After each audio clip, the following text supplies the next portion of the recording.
Hello, everyone. If you like what I'm doing here, please consider subscribing, liking, and commenting. It would really help the channel out quite a bit. Thank you very much.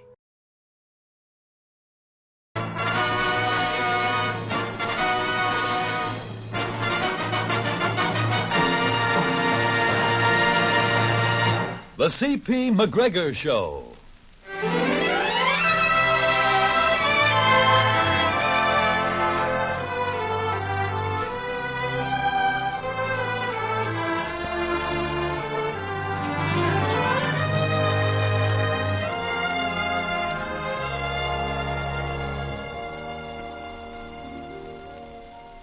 And now, here is your host, C.P. McGregor.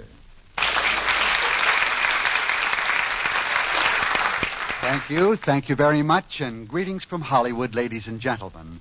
Welcome to your Theater of Stars, where all the outstanding names in the motion picture world come to join us in plays we know you'll enjoy. Our star is Virginia Gray, and the title of our dramatic story, The Outward Voyage.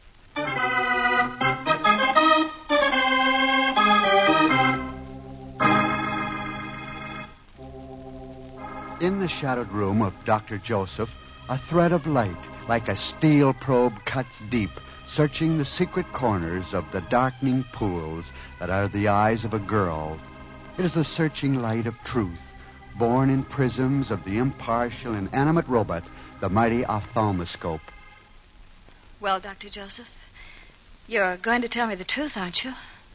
I'm not afraid. I know you're not, Catherine. In a way, I rather wish you were. I'd have to have an alibi to lie to you. This is another classic case of the truth being very painful. I'm going blind. Yes, Catherine, you're going blind. You don't know how sorry I am to say that, but there's nothing else I can say. Oh, don't feel sorry, Dr. Joseph. It doesn't come as a very great shock. I've been quite sure of it. How soon will it be? 6 months, possibly a year. Oh. It won't be sudden, Catherine. It will come gradually, like a sunset. And then the long night. Never again tomorrow morning. That's right, Catherine. But at least you'll have the compensation of mornings to remember. Oh, yes, Dr. Joseph, yes. So many of them. Beautiful mornings setting fire to clouds. Mornings on the ocean making the water molten silver. No two mornings ever alike. Oh, no, Doctor. One can't forget. And I shall have newer mornings to remember. The ones I have left. What are your plans, Catherine? What do you intend doing? I'm going to spend my time looking, Dr. Joseph. Looking at all the things I've never seen. The veins of leaves, the night dew on a rosebud, rain on a window pane, birds riding the wind. All the things we look at and yet never really see. Oh, and I think I'll travel. I'll go to all the strange places of the world. Places with wonderful, queer names that we see in books.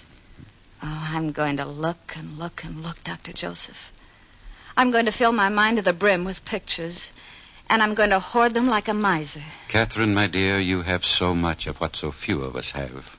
Innate courage. No, it isn't courageous to be selfish, Dr. Joseph. And I am selfish, you know.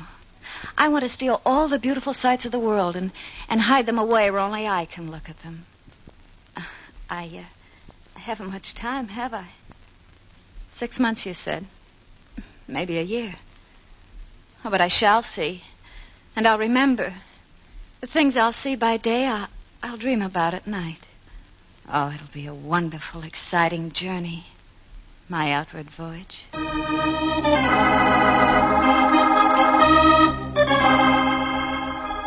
And so to the docks went Catherine Standish, in the dimming light of an afternoon, when winter's dusk filled the air with gray feathers, but not to the piers of majestic ships, the quays of great proud liners, but to the rotting wharves of tramps, rusty and cankered, ships of wanderers and wandering ships.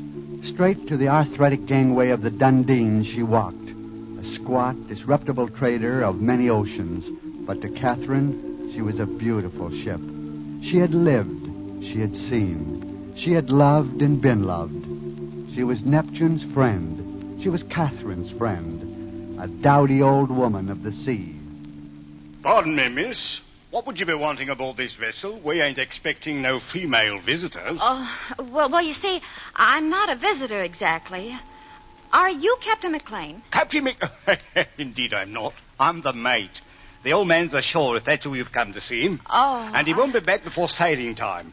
Too bad, miss. But the skipper's like that. Invites girls aboard and then forgets he's done it. Oh, but he didn't invite me aboard. I don't even know him. Oh? Then who did you want to see? If it's one of the Romeos in the crew, he's got work to do. He ain't got no time to be entertaining. No, I'm not here to see anyone in particular, unless it be the steward. Steward? Blimey, Ducky, you've got this tub mixed up with the Queen Mary. The Dundee don't carry no blinking steward. And look here, the audible chow we eat is slung up by a bad cook who ought to have signed on to scrape the bilge, for that's what he does fair enough. You've got the wrong ship, miss. Oh, no. No, this is the right ship, the Dundee. You see, I'm a passenger. Oh, you're a what? A passenger. I'm sailing with you. Oh, for no, Ducky. One of us is balmy. This iron kettle don't carry no passengers. Why, she has a ram go even keeping a crew. Ah, but your owner sold me a ticket only 3 hours ago. I'm afraid you've got a passenger, whether you like it or not. Do you mean... Well, strike me pink. You mean to say you paid money, good money, to ride on this floating junkie? Of course. And I think it's a very nice ship. Nice ship. Man and boy, I've sailed the sea for 42 years and I ain't never seen no worse tub of rusted tin. Lady, you've made a mistake, and the owners have gone stark raving mad. This ship ain't got no passengers, lady passengers in particular. She's a stinking trader with her hold full of hides, the smell of which is raising the hatches. But you do have a spare stateroom. That's what they told me. Stateroom, me blinking eyes.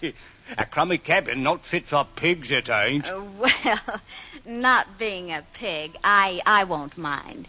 You see, I'm not looking for luxury. I don't even want it. That's why I chose the Dundee, to go where she goes and see what she sees.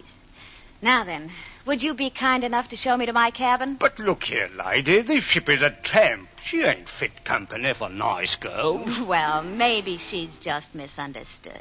I think we'll be friends. Friends? 42 years, man and boy. Wait till the old man hears of this. He'll be raging. He'll stomp the bridge down. Look, it is bad enough putting up with this fickle old woman all over the ocean, but putting up with another female is asking just too much. Please don't worry about me.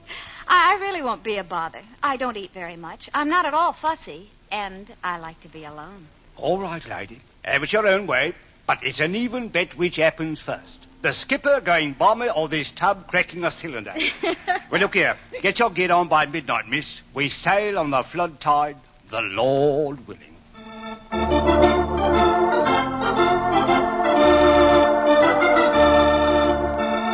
And on that night, when the mystic pull of the moon brought the flooding surge of tides raging in from the sea, the great hemp cables that held the rusty old lady snug and safe to the land were hurled off fore and aft, and she was free to wander her way through the moving green field of the sea once more. The land dissolved into the mist. Her stacks belched steam. The old girl cackled her brassy song, goodbye to the land, hello to the sea. And Catherine Standish stood at the rail, her face wet with tears. Or was it spindrift? Black as the proverbial pit out there, isn't it? What? Hello, forgive my lack of formality. I hope you don't mind. Not at all. It's rather strange, isn't it? How perfect strangers can speak to each other on shipboard while on land. Well, it just isn't done, is it? I've really never thought of it. I've never been at sea before. Haven't you? How very fortunate. So many of us spend most of our lives at sea. And not always in boats, either. Poor sort of joke, isn't it? I really couldn't say. I'm not very good at jokes tonight. Neither am I, in fact. Not a humorous combination, the sea and an old tramp ship in the night. Incidentally, if you don't mind, my name is Sterling, David Sterling. You're Miss Standish. Catherine, isn't it? Yes. Captain McLean told me about you, with exclamation points. Well, I can imagine. The captain isn't very joyful about a woman on his ship. Are you one of the crew? Nothing quite so useful, Miss Standish. I'm one of those nonentities defined by ship owners as supercargo.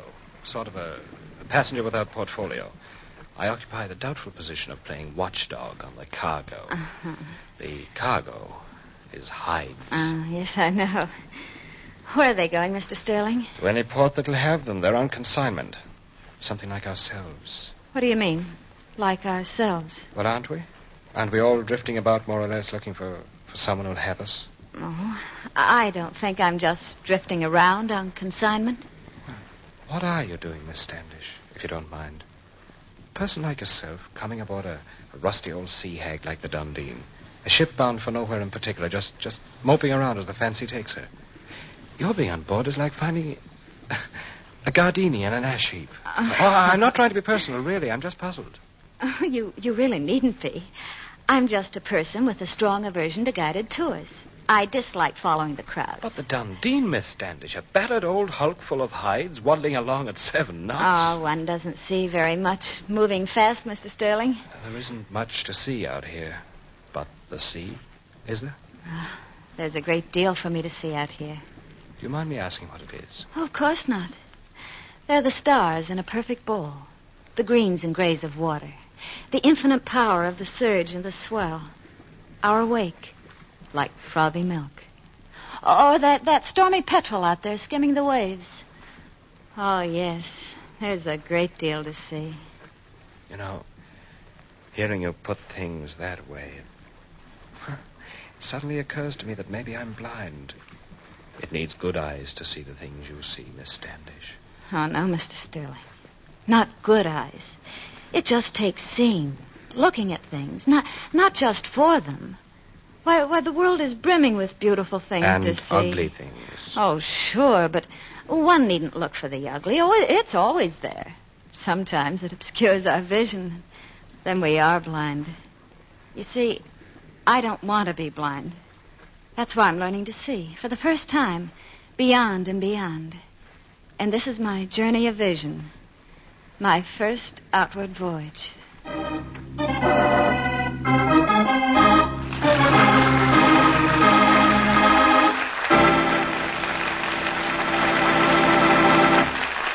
We pause briefly from our story, The Outward Voyage, starring Virginia Gray, to bring you an important message from our government. Do you know who our youngest and oldest presidents were? Theodore Roosevelt was our youngest president, being only 42 when he assumed that office in 1901. Our oldest president was William Henry Harrison, inaugurated at the age of 68. These were but 2 of the 34 presidents who have added their share to your political history.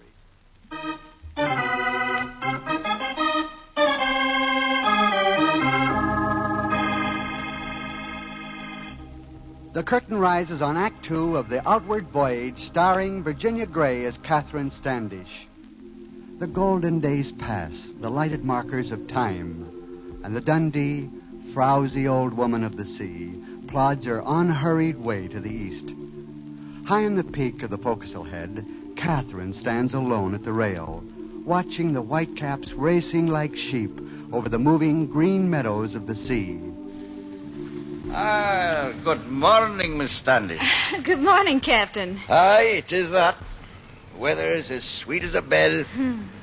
Getting the feel of the roll, Miss Standish? You finding your sea legs? Ah, yes, thank you. No trouble at all. You know, I don't think your mate, Mr. Mackleby, has the proper respect for this old ship.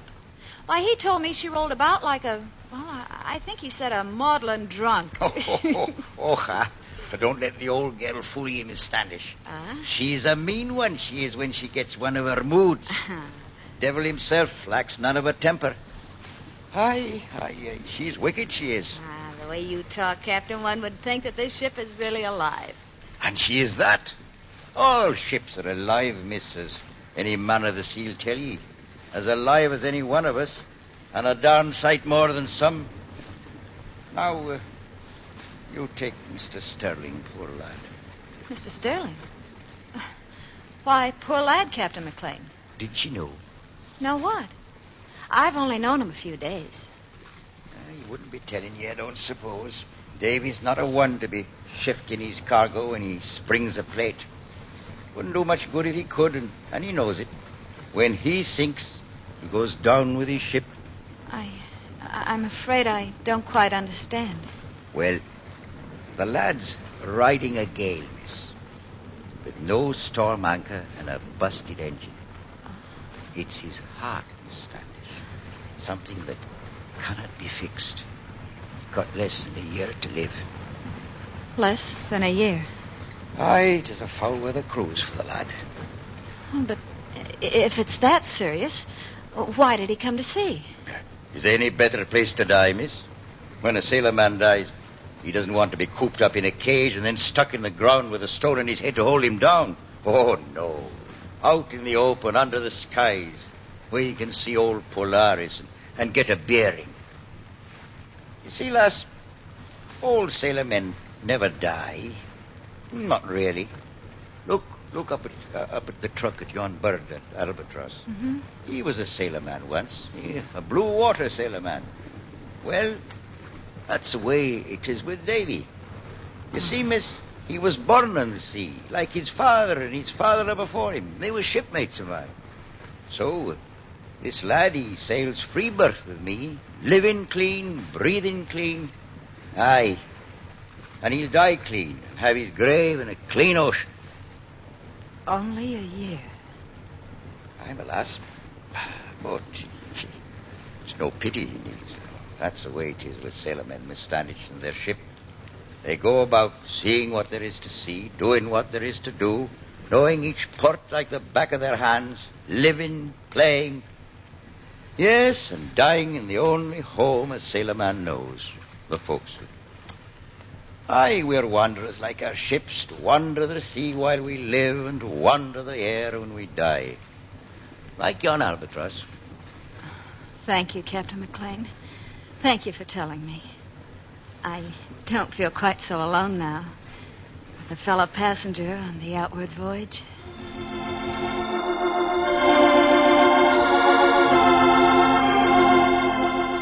The blousy old lady plows on, nodding her head to the crest of the waves. No hurry. The old can't be hurried. But she'll get where she's going. She's been there before. She waddles around to her old ports of call and leans her fat bulk on jetties and piers like a gossiping neighbor on the back fence. Catherine and David seeing the world, slumming and looking, just knocking about. And then Bombay, the fabulous city as old as time itself. A candlelit table in the Kipling Hotel. 2 thin glasses of frozen fire, and Catherine and David drinking a toast to the last port of call on a long voyage out. This is a wonderful drink, David. What is it? They call it Bhakta Krishna. Oh? It means tears of the gods. Whom do they weep for? Surely not for us. Oh, I shouldn't think so, unless they're tears of happiness. They have been happy days, haven't they, Catherine? Oh, yes, David, yes. Wonderfully happy days. You know, Catherine, I've never realized just how much life can mean until you came aboard the Old Girl. I'd never known how to look at things until you taught me. Even love was something I'd never seen until I saw it in your eyes. David, what happened to the candle? Huh? I didn't feel a draft. How did it go out? It didn't go out. It's still burning. Can't you see it, Catherine? Of course I can. Just a little dizzy, I guess. You're not even looking at it. Catherine, can you see me? Oh, please, David. It's nothing, really. I have these spells. You mean spells of going blind? I am going blind, David. You may as well know it. Oh, no, Catherine. Yes. Another few months. Then the sunset. Why didn't you tell me? Why didn't you say something? There's nothing to do. So there's really nothing to say. Look, Catherine. You said another few months. All right, they've given me just another few months, too. But we don't have to believe them, do we? Maybe they've found something new, like we've found something new. We can't just give up, Catherine, fold our hands and wait. We're going to find out. And so help us God, Catherine, we'll both come back to Bombay and drink another toast to Bhakta Krishna. Tears of the gods, my darling, but tears of happiness. Toast, Catherine. Toast, David.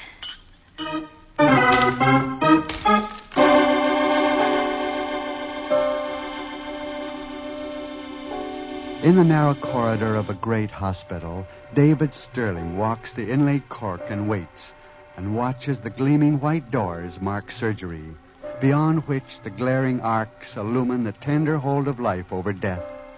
The thin pulse of the temple measuring the span like a clock, and then the doors swing open, revealing the surgeon who looks with pity at David as he strips the tissue-thin gloves from his hands. Dr. Joseph, is it over? Yes, son. It's over.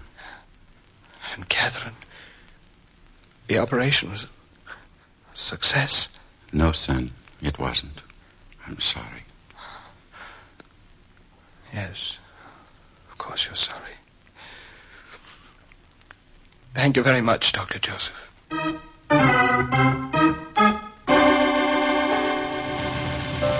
And so once more the Dundee, the frumpy old woman of the sea, pointed her nodding head to the surge and swell of the deep. Her old black coat red-rusted, the blouse of her white work begrimed and frayed. A beery, bedraggled old lady who walks the back streets of the seven seas. And then, somewhere between the atolls and Tuli-Tulis, the bridge telegraph rang out for stop engines, and she turned and stopped. An old lady touched on the shoulder. And on the starboard side, heads bared to the sullen rain, the crew huddled about the body of David Sterling, shipmate. And Captain McLean spoke these words. Almighty God, we humbly consign this body to the deep and his soul into thy hands. He was a good man, Lord. He was a good shipmate. Carry on, mister.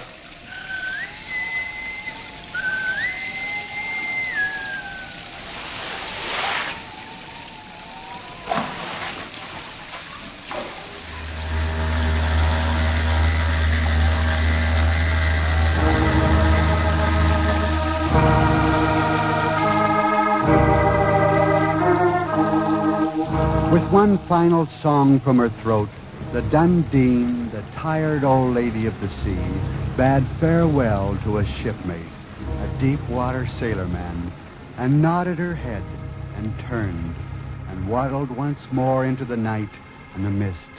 Yes, Sahib. Your order, please. 2 Bhakata Krishnas, please. In thin glasses. Yes, Sahib. Well, Catherine. Tears of the gods. Tears of happiness. The Bahadar Krishna, Sahib. Thank you. Toast, Catherine. Toast, David.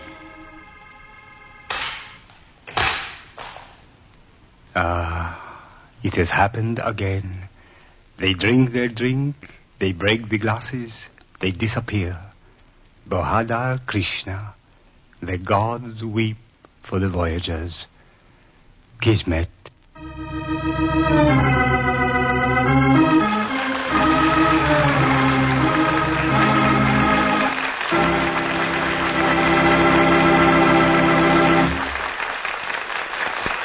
Well, that's our show for this week, ladies and gentlemen.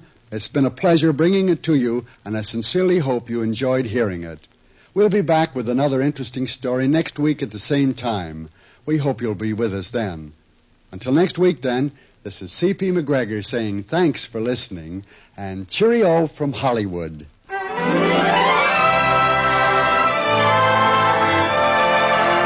The C.P. McGregor Show has come to you through the worldwide facilities of the United States Armed Forces Radio and Television Service.